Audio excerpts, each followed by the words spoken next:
P. Diddy and Mace situation is always going to be a back and forth that only both of them going to truly understand that. The whole thing with a manager, let's get this out the way so we can make sense, because we seen the back and forth that just happened again. P. Diddy saying Mace owe him $3. He never stole from artists. He called Mace a fake pastor who steals money. We're going to get into all that, but we need to start off, what the hell is a manager, right? Now, a manager, if you're looking at just the general term of what a manager is, it's just a glorified do-boy. Go do this for me, go do that for me. You pretty much will make, if you have to do what a manager really is supposed to do based on what the title is, you'll probably make the same amount of money of a lunch lady, if not way worse than that. Because them lunch ladies making all right. You'll get less than that, bro. Even with the 10%, and the 10% is always going to be based on what you oblige in that contract, even though you feel like it's going to be 10% of anything this dude does, which is insane. That's not the case at all. So it's going to be based on certain music revenue streams and certain concerts and maybe merchandise as well. But there are other avenues that artist is entitled to that manager get nothing. Some of the big amounts of money, they really get nothing. This is what I'm just going through what the title of a manager actually is. Now, we live in a world where we tell people to become the best of anything they do. So you got other managers that we know by name, the Whack 100, the Suge Knights, the P. Diddy's, Dallas. It's a lot of them. Rest in peace to the ones who ain't here no more too. Young Chop, even though he's producers, but I look at producers the same as managers because they manage artists as well. The Timberlands, rest in peace to Aaliyah. But it's a lot, right? Even R. Kells is a producer / manager or whatever at one point in time to Aaliyah. Now let's fast forward. Their job is to become the best of what they do. So just being a manager only is not going to get them to a success level at all. That's why managers replace all the time. So not making excuses for Diddy, if you're a Puff Daddy and you work for a Tommy Boy Records, you was in situations like that, right? You basically was a glorified dude boy, like I said. Go do this, go do that. You saved enough funds and income. You knew what you had envisioned in your mind. So even though you're a manager, you're looking at your job more than a manager. You're looking yourself as the industry. So you're taking a lot of hits as well when you invest in these artists. And you believe in the success of these artists so much that you're putting certain dollars into them as well. And so you're going to recoup a lot of them things you did and then some, because the whole object of the game is not just to be the best by just talking a lot, but be the best based on the income you're making too. So of course you're going to have deals that seem shady to others when you're getting a certain percentage.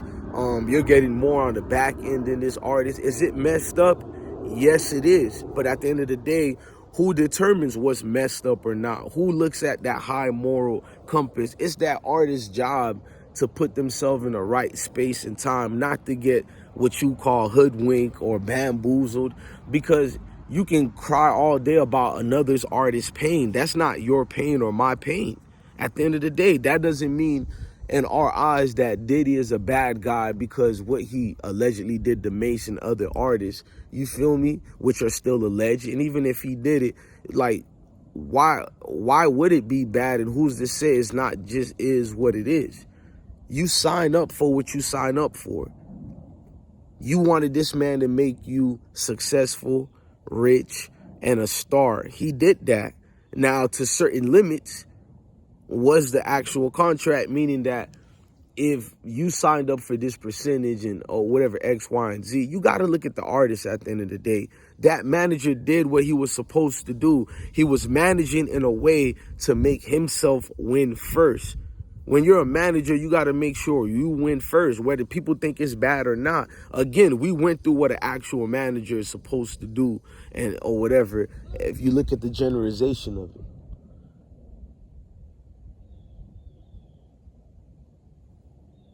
Okay, that was my kids outside in the front. I was hearing noise, but a manager, somebody's gonna be like, "Oh, you were scared of something?" No, man. Like it's cars that go fast. So if my kids playing in the front, I'm always teaching them watch for the vehicles and shit.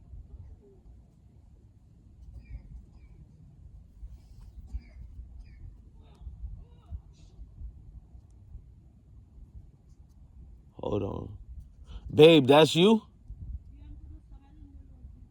No, you good. I thought the kids was running up front. I was gonna tell you watch the cars. All right, I'm almost done. Now the whole situation with me, my bad for the but y'all love these because it's a real video, unedited, uncut. But the whole thing with a manager, man, if you look at the title, they're not gonna really make money. You ain't even supposed to know their name. You don't even supposed to know they exist. But you know, managers today and even back then, how they became somebody was putting themselves in the best position to win. Now, what you call bad or wrong is not illegal at all. Again, it's what you negotiate, man. So I want to fast forward into the topic now. I have to get that part out the way because people come with their personal opinions and feelings, but you got to leave your feelings out of this. Because if we had to put our feelings on everything, there'll be many people in this world we don't like at all. Am I lying? If we had to put our feelings into it, how many people would look at in our families the way you're trying to look at Puff Daddy, or even the way you're trying to look at Mace?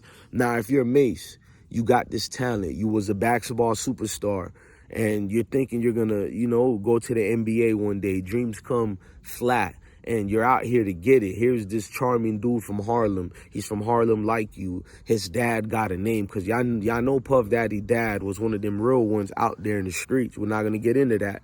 The dad got a name. This man checks out legit. You know, he's the fastest ingredient that's going to get you to success, even more than the white folks. You feel me? And he's one of y'all. He looks like y'all. So you sign up for him, to him or whatever, and you see the numbers you're making. Numbers that you yourself never even dreamed you were going to be big like that. He gets you there. So yes, you have the money, you have the notoriety, but you're looking at the income and it's not what you thought it was going to be. The numbers is not there, none of it. So you're going to have grips and concerns, and then it's going to turn into beefs. Then it's going to turn into the years down the lines. Mace allegedly getting ran out of Harlem. Shit, ran out of New York. He came all the way down to Atlanta or whatever. Shout out to Atlanta, giving that man a place to stay and a home to be comfortable. I don't know if he was preaching in Atlanta, but he became this pastor or whatever. Then this smart rapper by the name of 50 Cent. He signs him to a deal, and we get that Mace back. It's not the same, but we just happy Mace is back again. And more things are being said about Mace and P. Diddy. We heard about P. Diddy and Locks, Faith Evans, Biggie Small loyalists bringing P. Diddy. But I've always looked at P. Diddy just doing his job, y'all. And he did his job perfect. You guys can get mad at him or not, but he did his job. Mace knew what this was. Mace seems like he continues to put himself in situations to lose, so now he's in position to be looked at as another Puff Daddy from the 5-year foreign situation. Who's to say 5 wasn't telling the truth, or Mace, and it doesn't really matter at this point, right? You gotta look at the situation like, okay, Mace, you learned from Diddy because you did the same moves. Of course, you allowed that man to eat. But Puff Daddy can sit down and show us the game plan of what he signed you up for and say the same thing to you. I allowed that man to eat too. The way you breaking it down, you did X, Y, and Z for 5-0. I'm pretty sure Diddy is a smart man. He's already backed himself in that department. So even if he's lying or not, he's telling the truth based on numbers. He's going to show, look, this man made this much millions. I got him this X, Y, and Z. You feel me? All this other money that I'm getting from his work is what I put into the contract and what I put into the systematic parts of this. You feel me? That's why people don't want to look at this whole music business. Keyword is a business. If you put your feelings into it, you're going to look at it as an art, somebody intellectual's property, all that hoop a lot, which I agree with y'all. But in the terms of business, you signed all that away. You sign it away when you get into the devil's laboratory and you dance with the devil in the dress. You can't complain about it. Not saying that P. Diddy is the devil in the dress, but just the business itself is the devil in the dress. Even if P. Diddy was a church Baptist preacher or the nicest neighbor in the world, this business itself is the business itself, bro. See, I'm not going to come with these conspiracy theories and none of that. I'm going to come and tell you for what it is. So when P. Diddy said that Mace owes him money, that might be actually true based on the contracts and the works and all that that's going to be presented. Because, you know, P. Diddy is slick. He going to present it in some type of way, shape and form and fashion, the Shade Room, TMZ, all that. We going to get the gist of it.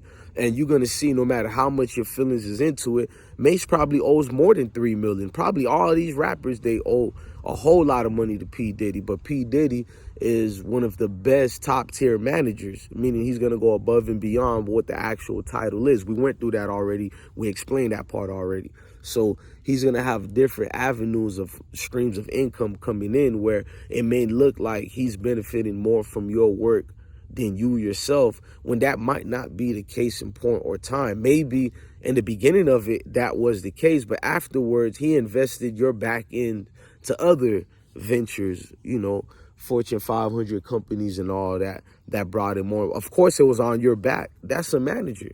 Find a way. I'm not going to say to finesse y'all. That sounds too cliche, too hood-like. You feel, even though I'm from the hood, but we're going to say in business terms, you know.